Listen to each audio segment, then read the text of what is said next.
número 3 de la página 77.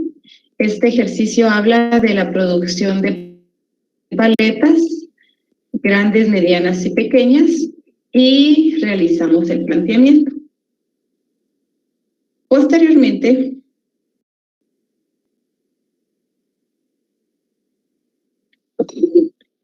permítame un segundito.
Bien, entonces realizamos el planteamiento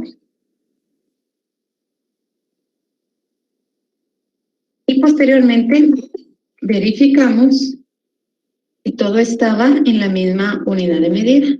Y observamos que en el primer renglón todo estaba en quetzales, en el segundo teníamos horas y minutos, por lo tanto fue necesario homogenizar, y en el último teníamos todo en unidades.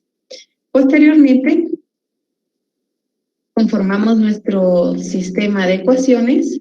Estábamos hablando de un sistema de ecuaciones con 3 incógnitas, y la recomendación es que cada vez que tengamos valores decimales, cantidades con dígitos decimales, nosotros podamos convertir esos valores a fracciones. Posteriormente, indicábamos que el siguiente paso era calcular la determinante. Esta determinante la vamos a calcular con los coeficientes de las variables. Entonces copiamos cada uno de los coeficientes y debemos de calcular la determinante. Entonces, hasta acá nos quedamos el día de ayer. Por favor, calculamos la determinante a través del método de Gauss.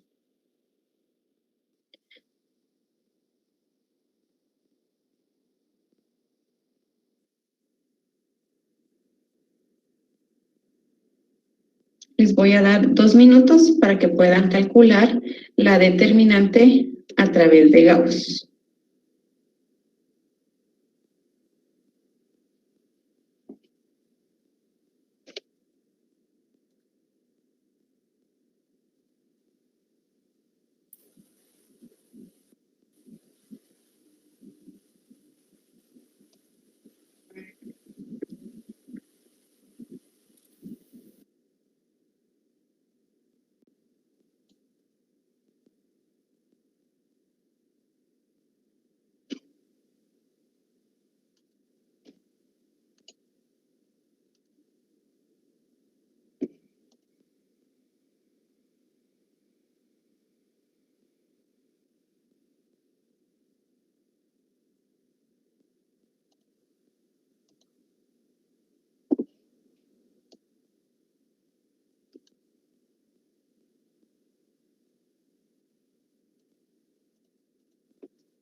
¿Ya nos compartieron?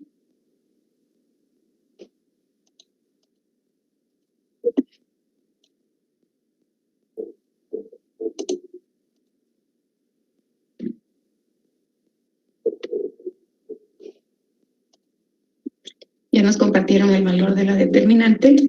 Nos están diciendo que el valor de la determinante es 1/4. Efectivamente, el valor de la determinante del sistema de ecuaciones que conformamos es 1/4. ¿Qué significa ese valor de la determinante de 1/4? Significa que este sistema de ecuaciones simultáneas sí tiene solución y por lo tanto podemos pasar a desarrollar el paso número 4. El paso número 4 consiste en aplicar el método de solución, que para este ejercicio estamos hablando de una solución a través del método de Gauss. Y esto era lo que les indicaba.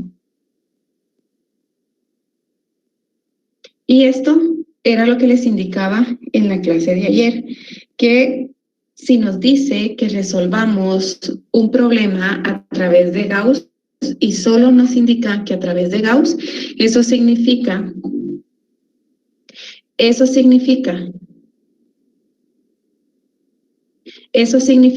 que tenemos que calcular la determinante a través de Gauss y resolver el sistema de ecuaciones a través de Gauss también. Entonces, para encontrarle valor a las variables a través del método de Gauss, tenemos que utilizar nuestra matriz ampliada, es decir, la matriz de coeficientes, que es la que utilizamos para calcular la determinante, pero le agregamos las constantes. Entonces, ya con esta matriz ampliada, nosotros vamos a aplicar el método de Gauss. ¿Y en qué consiste el método de Gauss? Consiste en convertir la matriz de coeficientes en una matriz de identidad. Eso quiere decir que los elementos de la diagonal principal los tenemos que convertir en unos y el resto de los elementos los tenemos que convertir en ceros. Entonces, primero tenemos que convertir en 1. Para convertir en 1, el 5, tenemos que multiplicar toda la fila por el inverso, que es 1/5. Y este inverso lo tenemos que multiplicar por cada uno de los elementos de la fila. Entonces empezamos a realizar la multiplicación. 1/5 por 5 nos da 1. 1/5 por 3, 3/5. 1/5 por 3/2 nos da 3/10. Y 1/5 por 6.875. ¿Cuánto obtienen de resultado? 1.375.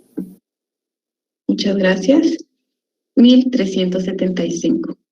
Esta fila, en donde está el elemento que acabamos de convertir en 1, recibe el nombre de fila pivote. Y es la fila que nos va a servir para poder convertir en 0 el resto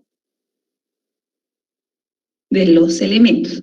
Entonces, para convertir en 0, tenemos que multiplicar la fila pivote por ese valor que queremos convertir en 0 con el signo cambiado. Eso significa que vamos a multiplicar la fila pivote por -2, porque el valor que quiero convertir en 0 es 2. Entonces, vamos a multiplicar por -2. ¿Y cuál es el procedimiento? Pues tenemos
con este inverso, tenemos que repetir nuevamente el procedimiento.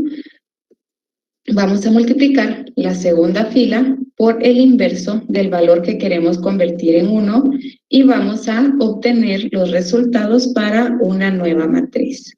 Entonces multiplicamos 10 tercios por 0, estamos multiplicando en la segunda fila. 10 tercios por 3/10 nos da como resultado 1. 10 tercios por 2/5. 4 tercios. 4 tercios, muchas gracias. Y 10 tercios por 250. 2.500 tercios. 2.500 tercios.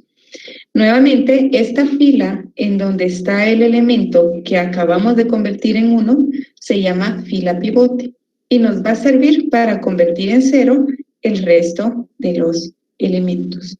¿Qué elementos tenemos que convertir en 0 a 1? Ahora, el 3/5 y el 2/5. El orden que ustedes decidan utilizar es indiferente. Pueden empezar a convertir en 0 el 2/5 y posteriormente convertir el 3/5. O bien, si quieren tener un orden de arriba hacia abajo, empiezan por convertir en 0 el 3/5 y posteriormente el 2/5. Entonces, como ahora vamos a convertir el 3/5 en 0, multiplicamos la fila pivote por ese valor cambiándole de signo. Sería menos 3/5 y le vamos a sumar los elementos de la primera fila. Entonces sería menos 3/5 por 0, 0, más 1, nos da 1. Menos 3/5 por 1, menos 3/5, más 3/5. Menos 3/5 por 4/3, más 3/10, ¿cuánto les da como resultado? Menos 1/2. Menos 3/5 por 2.500 tercios, más 1.375. 875. 875. ¿875 o 875 avos? 875. Ah, bueno. Gracias. Bien, entonces ya concluimos con la primera fila. Ahora debemos de convertir en 0 el 2/5. Para convertir este 2/5 en 0, multiplicamos nuevamente la fila pivote por este valor con signo cambiado, que sería el menos 2/5. Y empezamos, menos 2/5 por 0, más 0, nos da 0.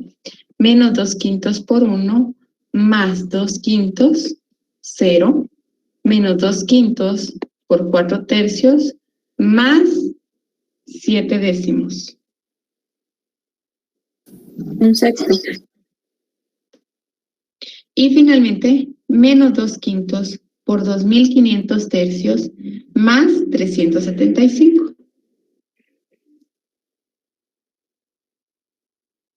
125 tercios. 125 tercios. Muchas gracias. Bien, ya tenemos ahora la segunda columna con las características de una matriz identidad. Solo nos hace falta la tercera columna. Y para convertir toda la matriz de coeficientes en una matriz identidad, solo nos hace falta convertir en 1 el elemento 3, 3, es decir, tercera fila, tercera columna, que es el 1/6. Y en 0, el resto de los elementos. Entonces, necesitamos convertir en 1 el 1/6. Y para convertir en 1, tenemos que multiplicar por el inverso. ¿Y el inverso de 1/6, cuánto es? 6. 6. Multiplicamos toda la fila por 6. Y con el producto de esas multiplicaciones vamos a conformar nuestro cuarto tablero. Y decimos 6 por 0 nos da 0, 6 por 0, 0, 6 por 1/6, 1, y 6 por 125 tercios. 250. 250. Esta fila nuevamente la vamos a llamar fila pivote y nos va a servir para convertir en 0 el resto de los elementos. Entonces vamos a convertir en 0 el menos 1/2. Debemos de multiplicar la fila pivote por ese valor con el signo cambiado, que sería 1/2. Y repetimos el procedimiento. Multiplicamos por el elemento de la fila pivote y le sumamos el elemento de la fila donde está el valor que estamos convirtiendo en 0. Entonces sería 1/2 por 0 más 1, nos da 1. 1/2 por 0 más 0, nos da 0. 1/2 por 1, 1/2, más menos 1/2, 0. 1/2 por 250 nos da como resultado 125, más 875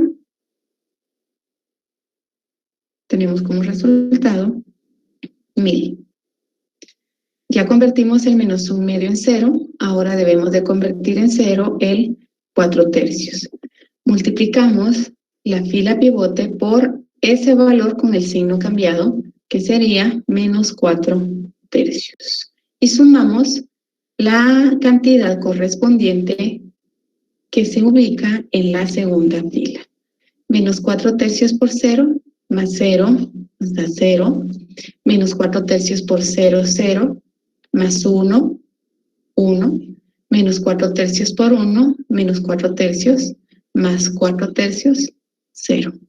Menos 4 tercios por 250, más 2.500 tercios. ¿Cuánto les da como resultado? 500. Y acá terminamos de convertir nuestra matriz de coeficientes en una matriz identidad. En su diagonal principal tenemos unos y el resto de los elementos son ceros. Cuando hemos conseguido ese objetivo, ya podemos darle valor a las variables, que sería el paso número 5, darle valor a las variables. O bien, podemos dejar sin enumerar ese paso. ¿Cómo le damos valor a las variables? A través del método de Gauss.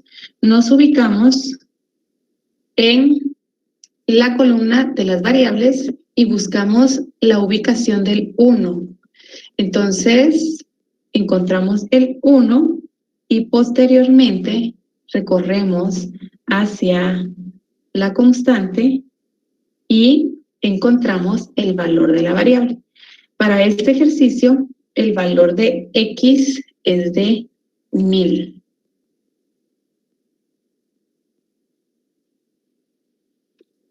Continuamos.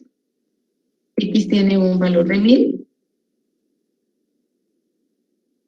Continuamos con la siguiente variable, que sería la variable Y. Buscamos en dónde se encuentra el 1 y el valor para la variable Y en este ejercicio. Vamos a las constantes y el valor es 500.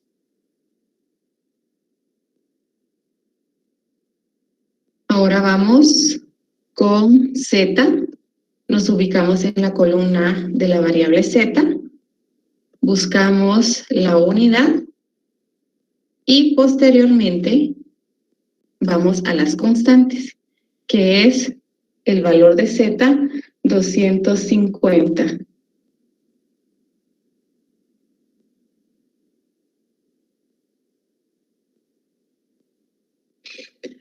Entonces, el valor de Z, 250.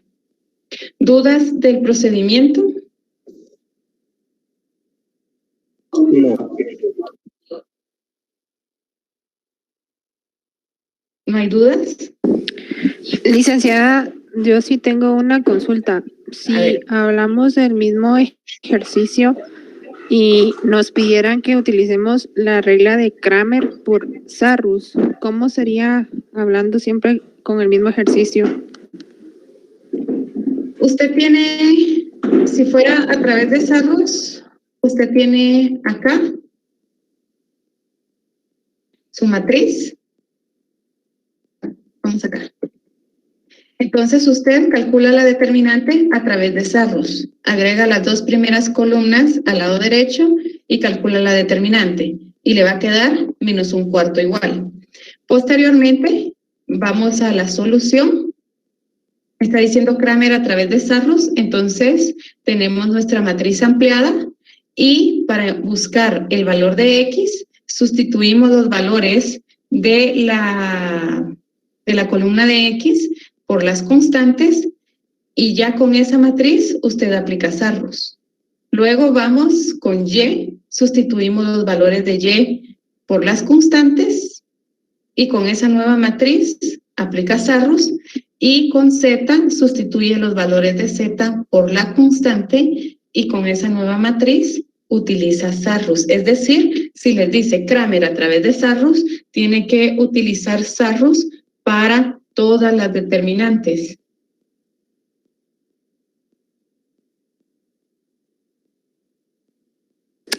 De acuerdo, gracias. Sí, recuerdo que en el primer parcial había un ejercicio de ese y no lo pude resolver por lo mismo, porque me decía Kramer a través de Sarrus y ahí fue donde me compliqué bastante. Sí, pero es así, digamos, usted tiene que utilizar Sarrus para calcular todas las determinantes. Usted tiene que tener claro que para calcular,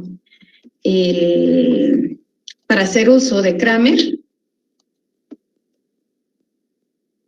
es puro cálculo de determinantes. Entonces, para X sustituimos los valores de X por las constantes. Para Y sustituimos los valores de Y por las constantes. Y para Z sustituimos los valores de Z por las constantes. Entonces, cuando usted tiene estas tres matrices, solo tiene que aplicar Sarrus, es decir, agrega las dos primeras columnas y las dos primeras columnas y las dos primeras columnas y ya. Listo, gracias. Para servirle.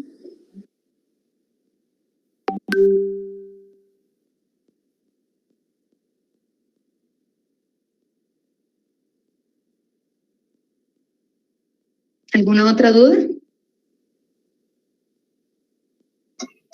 Licenciada, disculpe, así de Sarrus a Kramer, en la última, donde dice XYZ, o sea que ya después solo agrego XY.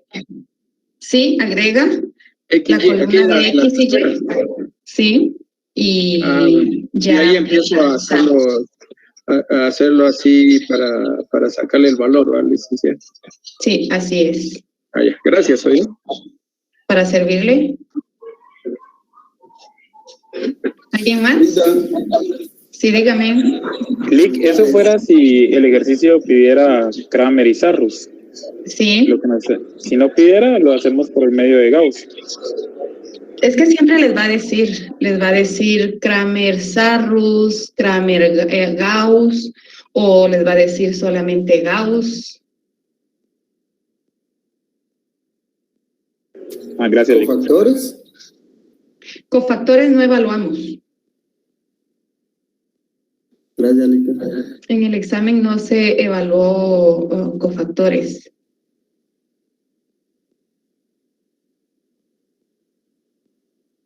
¿Alguna otra duda? ¿Alguna otra duda? Ahorita con este resultado que X es 1000 y Y 500 y Z 250, ¿cómo podemos comprobar? Sí, ahorita estamos solo en el paso de desarrollo del método. Nos faltaría ahora continuar con el paso 5 y el paso 6. Entonces, estamos acá con los valores de las variables. X1000, Y500 y Z250. El siguiente paso es comprobar los resultados. Ya tenemos los valores de las variables. Para comprobar los resultados, utilizamos las ecuaciones. Las tres ecuaciones.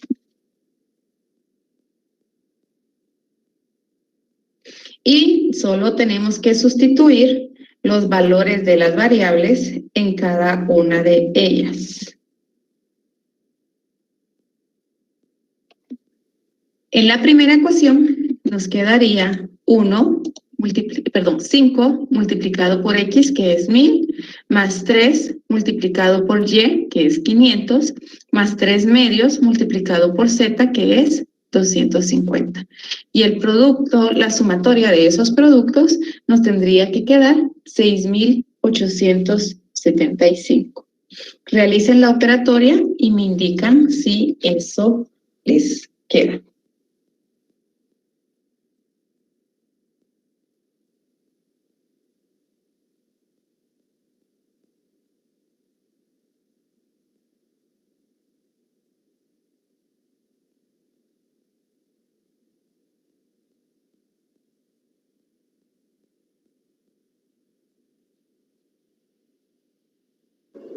Sí, ¿qué es eso que es? Sí, bien. Entonces, vamos con la segunda. Sería 2 multiplicado por 1000 más 3 medios por 500 más z, que es 250. Eso nos da como resultado 3000.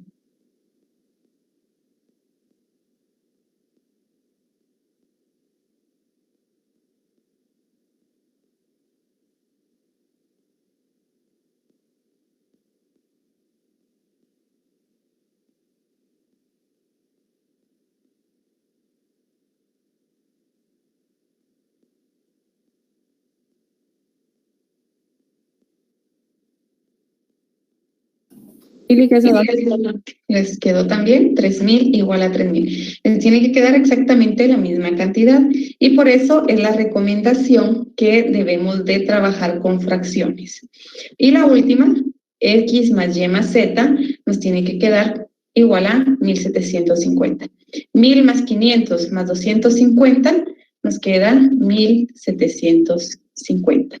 Entonces, si nos cumple con las 3 ecuaciones, ya podemos pasar al paso número 6, que es dar una respuesta. ¿Y cuál sería la respuesta? Acá tenemos una que dice que la interrogante era que debíamos averiguar cuántas paletas teníamos que producir. Entonces, una posible respuesta es que debe elaborar o debe producir 1000 paletas grandes, 500 medianas y 250 paletas pequeñas. Como estamos hablando de ecuaciones, ¿qué significa cada una de ellas? La primera ecuación, ustedes recordarán que hacía referencia al presupuesto. Decía que teníamos 6,875 quetzales. Entonces, si producimos 1000 paletas grandes, 500 medianas y 250 pequeñas, vamos a agotar todo nuestro presupuesto, los 6,875. Por otra parte, la segunda era del tiempo, los minutos que teníamos disponibles para producción. Entonces nos decía que se disponía de 50 horas, pasamos las horas a minutos y nos quedaban 3000 minutos. Entonces, si se producen 1000 paletas grandes, 500 medianas y 250 pequeñas, nos vamos a agotar los 3000 minutos disponibles, ni un minuto más y ni un minuto menos. Y después nos indicaba que se querían fabricar 1750 paletas. Entonces, 1000 grandes, 500 medianas y 250 pequeñas nos da un total de 1750. Cumple con la condición que teníamos de fabricar las 1750 paletas. Y acá terminaría el ejercicio. ¿Dudas, jóvenes, al respecto?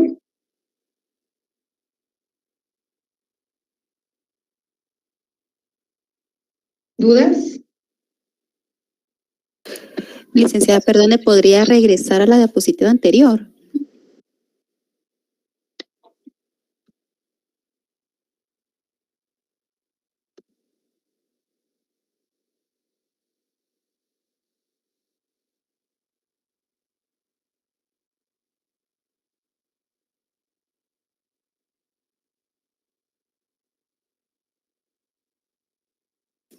Gracias. Bueno, para servirle. ¿Alguien más?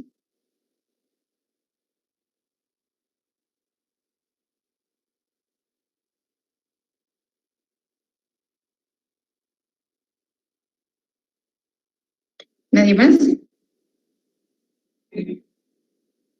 Bien, entonces, si no hay más dudas, esto sería lo relacionado a sistema de ecuaciones.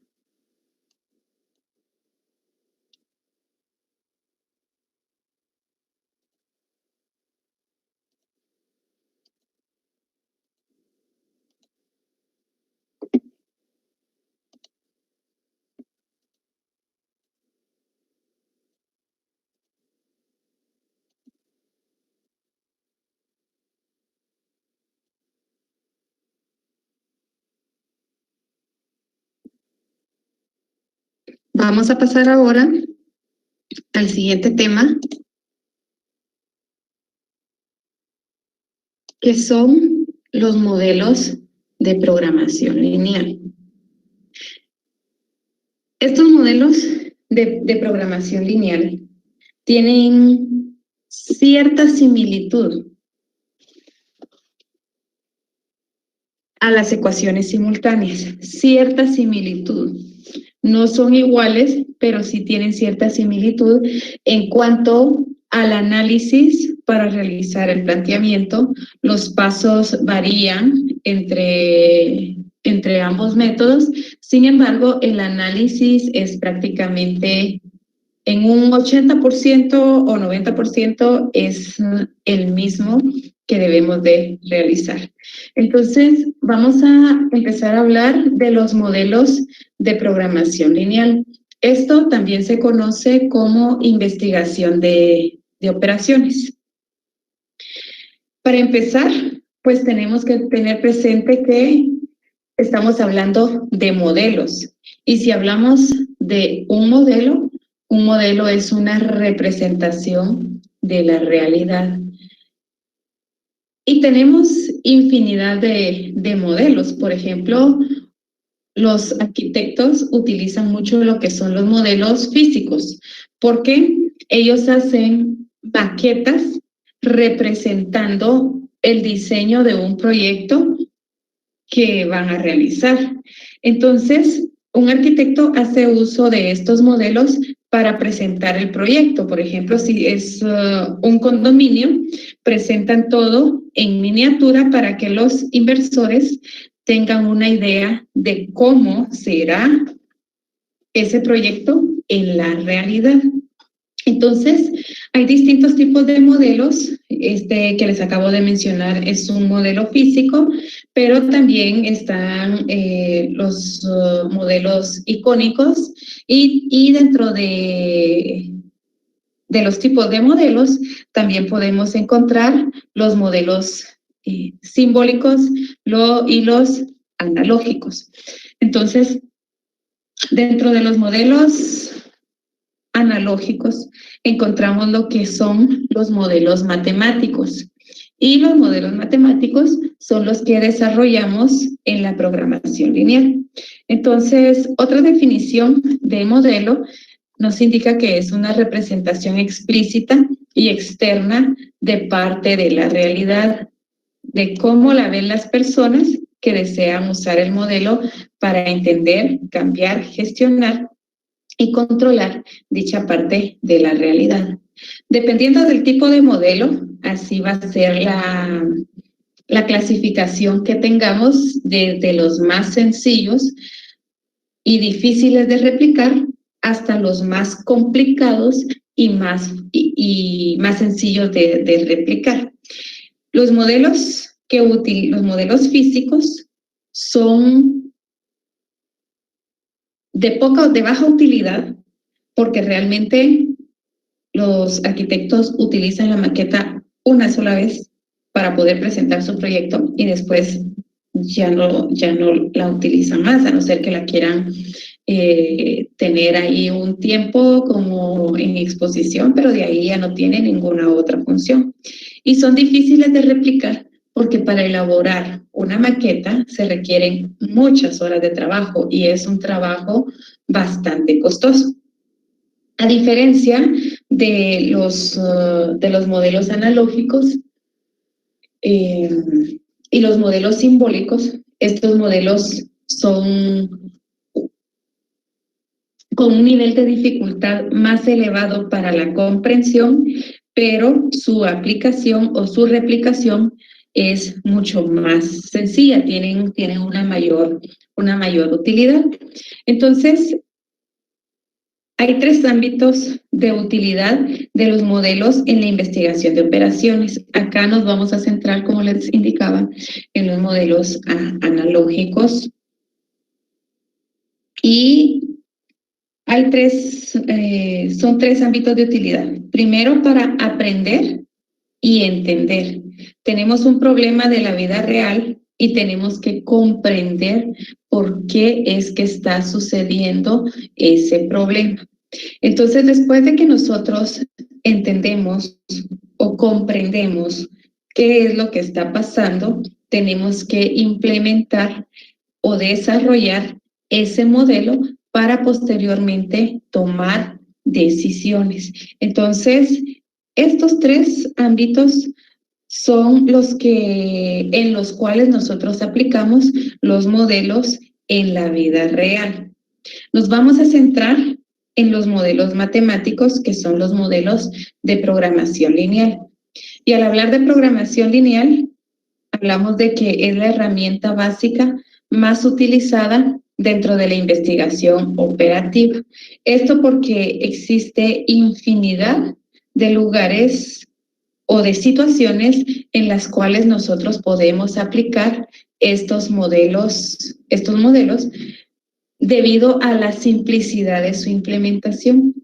Una vez ustedes formulan el modelo, solo ingresan los datos y ya tienen la respuesta en cuestión de segundos. Entonces, es muy fácil replicarlos.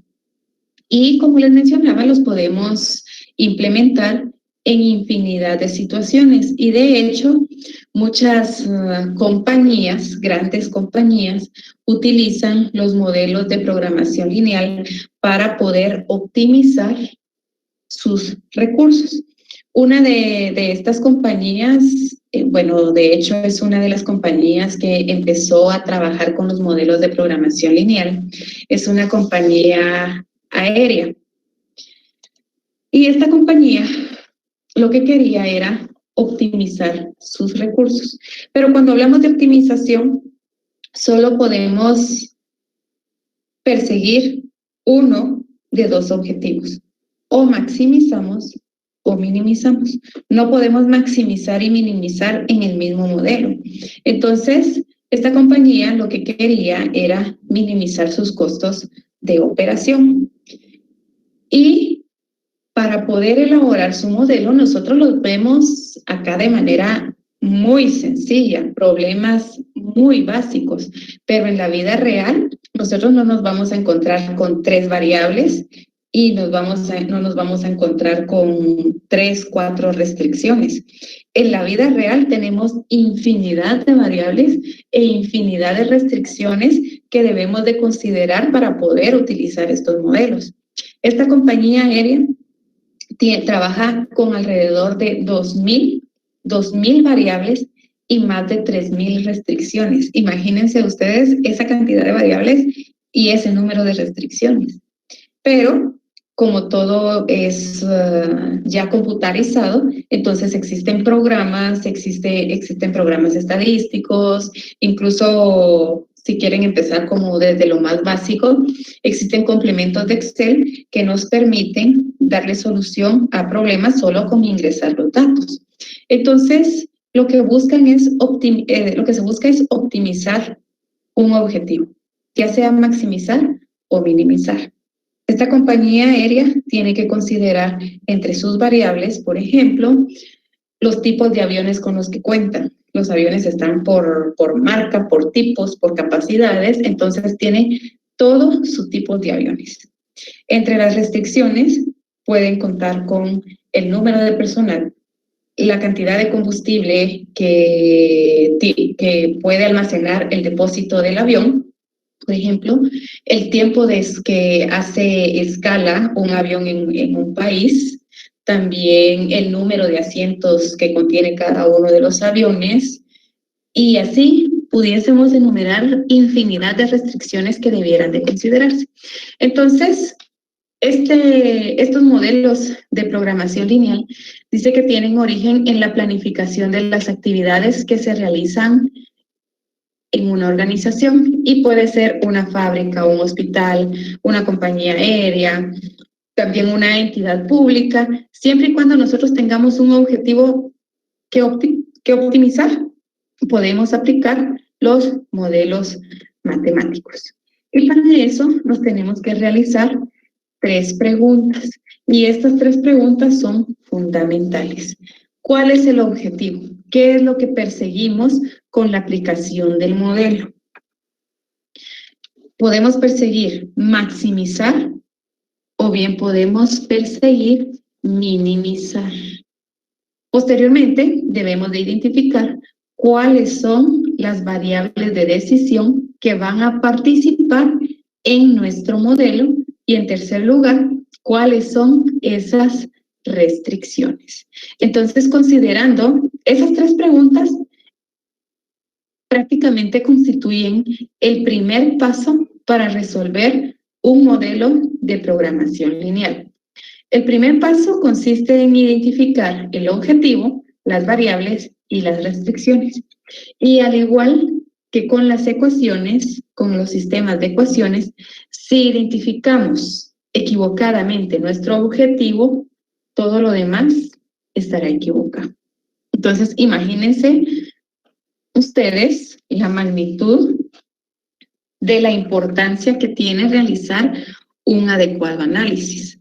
Si el objetivo lo identificaron mal, todo lo demás está equivocado. Es por gusto lo que realizaron si el objetivo está mal planteado. ¿Y por qué razón? Porque para maximizar es un procedimiento y para minimizar es otro procedimiento.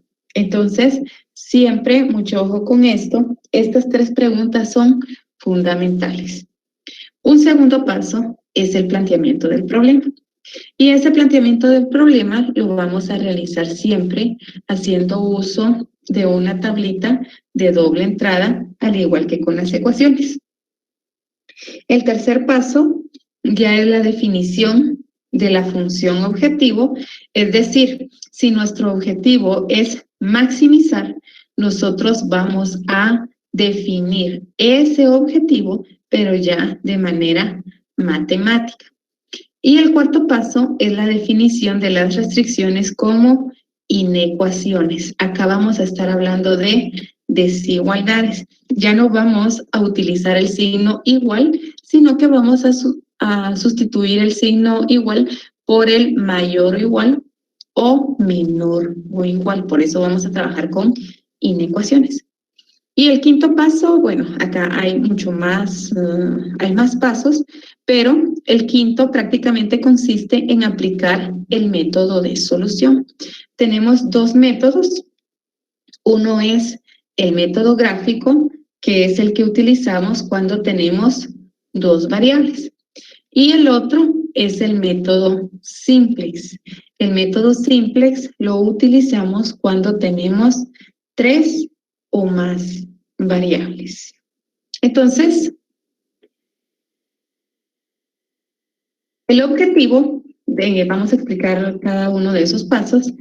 El objetivo solamente puede ser uno, maximizar o minimizar. Vamos a maximizar las variables positivas y vamos a minimizar aquellas variables que pueden representar egresos o costos para la empresa. Entonces, las variables son esos valores cambiantes a los cuales nosotros debemos de determinarles una cantidad. Y a diferencia de las ecuaciones, las vamos a identificar como x sub 1, x sub 2 o x sub n. Es decir, dependiendo del número de variables, así vamos a ir colocando el subíndice. Y las restricciones son todas aquellas condiciones, disponibilidades, limitaciones o requerimientos que forman parte de nuestro proceso, ya sea de producción de bienes o prestación de servicios. Entonces, el objetivo también va estrechamente relacionado a nuestras variables. Si a nosotros se nos dificulta identificar cuál es el objetivo, lo que podemos hacer es buscar nuestras variables. Y de esas variables nos van a dar un valor total, un gran valor total, que es el que se va a convertir en nuestro objetivo. Entonces, vamos a empezar. Vamos a realizar el ejercicio número 1 de la página 100. 8.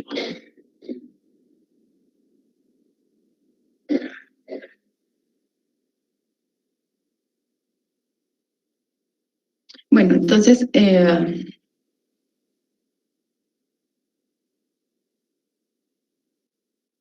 vamos a realizar este ejercicio. Por favor, le vamos a dar lectura. Leamos el ejercicio y vamos a identificar o le vamos a dar respuesta a las 3 preguntas anteriores. ¿Cuál es el objetivo? ¿Cuáles son las variables? ¿Y cuáles son las restricciones? Por favor, vamos a tener 3 minutos para esa actividad.